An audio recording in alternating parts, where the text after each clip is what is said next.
Hello guys, എല്ലാവരും അണ്ടർവേൾഡിൻ്റെ പുതിയൊരു എപ്പിസോഡിലേക്ക് സ്വാഗതം ചെയ്യുകയാണ്. ഞാൻ സോളമൻ. ഇന്നത്തെ വീഡിയോയിലൂടെ നിങ്ങളെ പരിചയപ്പെടുത്താൻ പോകുന്നത് നമ്മൾ എടുക്കുന്ന ഒരു ഫോട്ടോയിൽ അൺവാണ്ടഡ് ആയിട്ട് വരുന്ന ഒബ്ജക്റ്റ് നമുക്ക് എങ്ങനെ മാറ്റാമെന്നുള്ളതാണ്.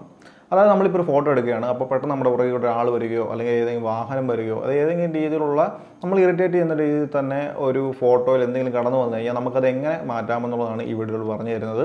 അതിപ്പോൾ നമുക്ക് ഫോട്ടോഷോപ്പിൻ്റെയോ അല്ലെങ്കിൽ ഏതെങ്കിലും ആപ്ലിക്കേഷൻ്റെയോ സഹായമില്ലാതെ തന്നെ ഒരു വെബ്സൈറ്റിൻ്റെ സഹായത്തോടെ നിങ്ങൾക്ക് എങ്ങനെ ചെയ്യാമെന്നുള്ളതാണ് ഈ വീഡിയോയിൽ നിങ്ങൾക്ക് പറഞ്ഞു തരുന്നത്. നിങ്ങൾ ഈ വീഡിയോ പൂർണ്ണമായി കാണുകയാണ് നിങ്ങൾക്ക് എങ്ങനെ ചെയ്യണമെന്നത് മനസ്സിലാക്കാൻ സാധിക്കും. അതുകൊണ്ട് വീഡിയോ പൂർണ്ണമായി കാണുക. അപ്പോൾ നമുക്ക് വീഡിയോയിലേക്ക് കിടക്കാം.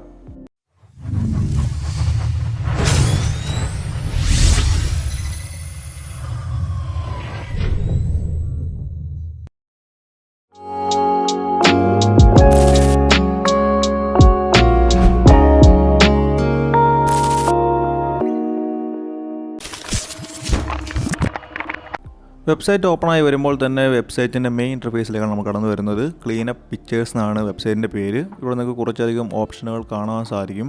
അതുപോലെ തന്നെ നമുക്ക് മെയിനായിട്ട് വേണ്ട ഓപ്ഷനാണ് tap here to load your picture എന്നുള്ളത്. അതായത് നമുക്ക് ഇപ്പോൾ ഒരു പിക്ചർ ആഡ് ചെയ്യണമെങ്കിൽ ഇപ്പോൾ ഞാനിവിടെ ക്ലിക്ക് ചെയ്തുകൊണ്ട് ഒരു പിക്ചർ ആഡ് ചെയ്യുകയാണ് ചെയ്യുന്നത്. അതിനായിട്ട് ഇവിടെ ക്ലിക്ക് ചെയ്യുന്നു. അതിനുശേഷം ഗാലറിയിൽ നിന്ന് ഒരു ഫോട്ടോ സെലക്ട് ചെയ്യുന്നു. ഇപ്പോൾ ഒരു കുട്ടിയും ആ കുട്ടിയുടെ പുറകിൽ കുറച്ച് ആളുകൾ നിൽക്കുന്നത് കാണാൻ. ഇപ്പോൾ നമുക്ക് ആ കുട്ടിയെ മാത്രം മതി, ബാക്കിയുള്ളതെല്ലാം നമുക്ക് അൺവാണ്ടഡ് ആയിട്ടുള്ള ഒബ്ജക്ട്സ് ആണ്. അതായത് നമ്മൾ സൈസ് എന്ന് പറഞ്ഞുള്ളത് നമ്മുടെ ബ്രഷിൻ്റെ സൈസ് ഒന്ന് കൂട്ടുക. അതിനുശേഷം അൺവാണ്ടഡ് ആയിട്ടുള്ള ആ ഒരു ഒബ്ജക്റ്റുകളൊക്കെ നമ്മൾ മായ്ച്ച് കളയുക. അതായത് ജസ്റ്റ് അവിടെ ഒന്ന് തൊട്ടാൽ മാത്രം മതി. നിങ്ങൾക്ക് അവിടെ ഇപ്പോൾ കാണുവാൻ സാധിക്കും ആ ഒരു അൺവാണ്ടഡ് ആയിട്ടുള്ള ഒബ്ജക്റ്റ് പോകുന്നത്. അതുപോലെ നമ്മൾ അടുത്തതും നമ്മളൊന്ന് ടച്ച് ചെയ്യുമ്പോൾ വീണ്ടും ആ ഒരു അൺവാണ്ടഡ് ആയിട്ടുള്ള ഒബ്ജക്റ്റ് പോകും. അതുപോലെ തന്നെ വലിയതായ രീതിയിൽ നമ്മളൊന്ന് വരച്ച് നമുക്ക് ആ ഒരു ഒബ്ജക്റ്റും കൂടെ കളയാമെന്ന് നോക്കാം. ഇപ്പോൾ അതും പോയിരിക്കുകയാണ്. ഇപ്പോൾ നിങ്ങൾക്ക് കാണാൻ സാധിക്കും വളരെ മികച്ച രീതിയിൽ തന്നെ പിക്ചറിന് യാതൊരു വിധത്തിലുള്ള പ്രശ്നവുമില്ലാതെ എല്ലാ ഒബ്ജക്റ്റുകളും പോയിരിക്കുന്നത് നിങ്ങൾക്ക് കാണാൻ സാധിക്കും. ഇനി നമുക്ക് അതിൻ്റെ വ്യത്യാസം നോക്കുന്നതിനായിട്ട് താഴെയുള്ള ഒരു ഐയുടെ ബട്ടൺ നമ്മൾ ക്ലിക്ക് ചെയ്യും. ഇപ്പോൾ നിങ്ങൾക്ക് ആ വ്യത്യാസം മനസ്സിലാക്കാൻ സാധിക്കും.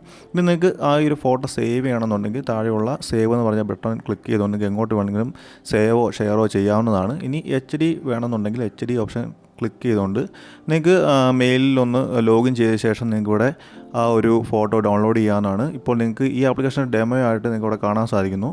ഇതാണ് ഈ ആപ്ലിക്കേഷൻ്റെ പ്രവർത്തനം. അപ്പോൾ വെബ്സൈറ്റ് ഉപയോഗിച്ചുകൊണ്ട് എങ്ങനെ അൺവാണ്ടഡ് ആയിട്ടുള്ള ഒബ്ജക്ട്സ് റിമൂവ് ചെയ്യാമെന്ന് നിങ്ങൾക്ക് മനസ്സിലായി ഞാൻ വിചാരിക്കുകയാണ്. നിങ്ങൾക്ക് എന്തെങ്കിലും രീതിയിലുള്ള സംശയമുണ്ടെങ്കിൽ കമൻറ്റ് ചെയ്യാവുന്നതാണ്. തീർച്ചയായിട്ടും നിങ്ങൾക്ക് മറുപടി നൽകുന്നതാണ്. അതുപോലെ തന്നെ ഈ വീഡിയോ നിങ്ങൾക്ക് ഇഷ്ടപ്പെട്ടിട്ടുണ്ടെങ്കിൽ നിങ്ങൾ തീർച്ചയായിട്ടും ഈ വീഡിയോക്ക് ലൈക്ക് ചെയ്യുക. അതുപോലെ തന്നെ മറ്റുള്ളവർക്ക് നിങ്ങൾ ഈ വീഡിയോ ഷെയർ ചെയ്യുക.